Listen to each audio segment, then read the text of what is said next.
Hello, everyone, and welcome back to another Giant Take Podcast YouTube channel video. I'm back here today with another draft profile. So this is a guy that I've kind of fallen in love with when watching film on various prospects, but he's really stood out to me. He stood out to me at the combine. Obviously got overshadowed by his teammate. Little hint there of who it is. Obviously, you saw who it was in the title and thumbnail, but trying to keep it interesting here. Devonte Wyatt, defensive tackle out of Georgia. That's who we're going to be discussing today. And I think just labeling him as a defensive tackle is kind of disrespectful because he really does everything. Yes, that's his primary position. But, when you think of a defensive tackle, you're thinking of a guy who can really stuff the run, and that's about it. But Devonte Wyatt is so much more in terms of what he can do and his abilities on the football field, and obviously was overshadowed on that elite Georgia defense by guys like Trayvon Walker, by guys like Jordan Davis, who also is an athletic freak. But I think Devonte Wyatt is going to go a lot earlier than people expect, especially to teams that think they can contend in the near future, because I don't think he's as much of a project as Jordan Davis or Trayvon Walker, a lot of those other guys. Not saying that Trayvon Walker is a similar player to him, but especially Jordan Davis, I think you have to develop him a little bit more. Devonte Wyatt, I think, is one of the most pro-ready players in this draft class, and I'll explain why in a couple minutes.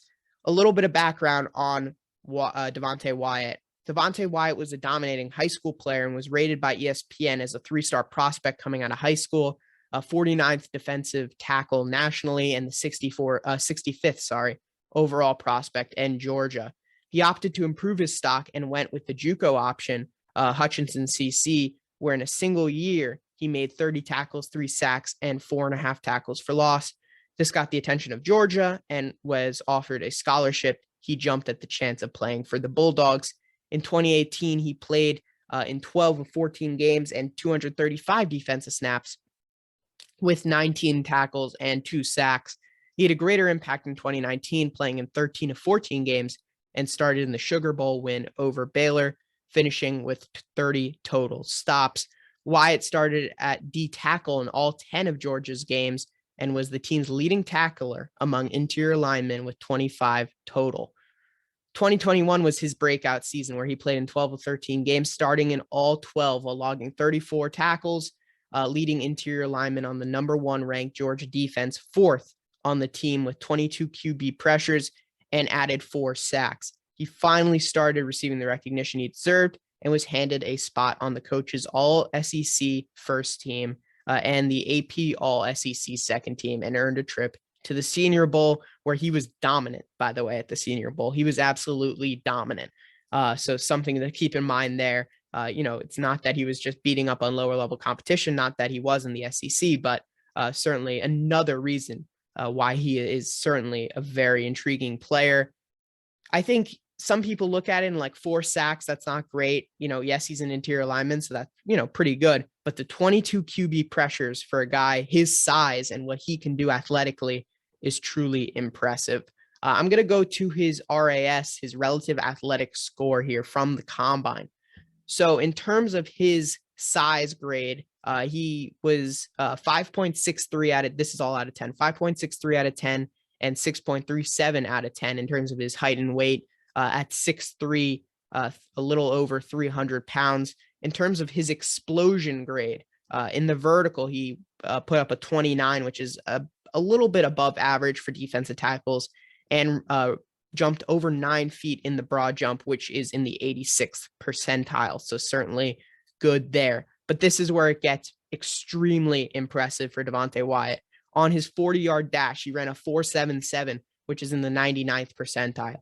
His 20-yard split was a 2.73, which is in the 99th percentile. And his 10-yard split's a 1.6, which is in the 99.5 percentile, which means he is one of the best in terms of his speed and explosion, or not explosion, his quickness and explosiveness in this draft. His agility, in terms of the shuttle, he didn't perform super well. He got a 4.63, which is in the 63rd percentile. And his 3-cone was a 7.45, which is pretty good in the 84th percentile. Devonte Wyatt, obviously was overshadowed by Jordan Davis's monster performance at the combine, but certainly had himself a day as well at the combine.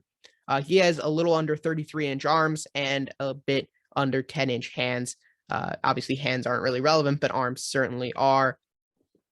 Arm length obviously is not great for someone his size, so that's definitely one of his big cons. But I would say that's really overshadowed by what he can do in terms of his athleticism and what he can do off the line of scrimmage. His first step is immaculate. He gets off the line of scrimmage so quickly.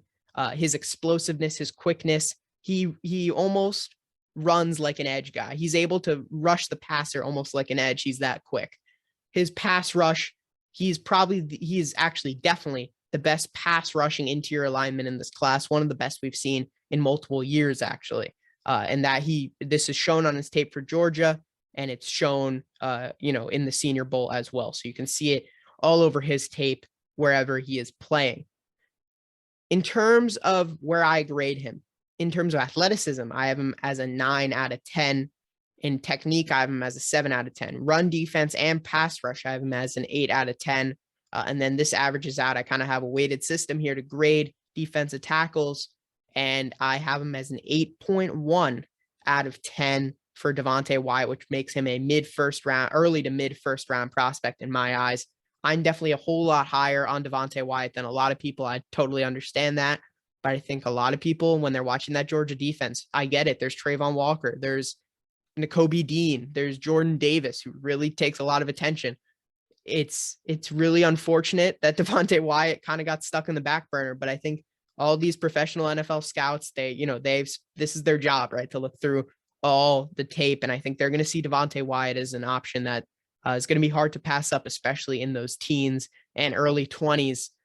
Devonte Wyatt, certainly someone I've seen at times mocked in the early second round, mid second round. And I think if he's there, the Giants should certainly consider it. I get defensive tackle is not our biggest need, but Leonard Williams is probably gone next year. Devonte Wyatt is going to be a cost-effective solution for the next few years at least. And I think he has a lot of upside in terms of his pass rush, where someone like Dexter Lawrence really doesn't have currently on the team. And I think he brings a different dimension. You've seen guys on the interior who are bringing a lot of pressure in the pass rush, guys like Kenny Clark, guys like Aaron Donald, obviously not saying Devonte Wyatt is Aaron Donald, right? But it's truly important to get pressure from the interior today in today's NFL. And I think Devonte Wyatt is valuable, and I'm excited to see how he does, what he does at the draft and at the NFL level, and where he ends up going. If I were to predict where he ends up going, I think he goes in the late teens. I think he goes possibly the Saints, possibly the Eagles. I think those are some teams that would definitely value what he has to offer. But that's it for today's draft profile on Devonte Wyatt. Really enjoyed looking at his tape, looking at what he can do. And I hope everyone else enjoyed watching. And I'd highly recommend taking a little bit more of a look into him as well in that whole Georgia defense, because there's a whole bunch of great prospects. And you definitely won't be wasting your time doing so.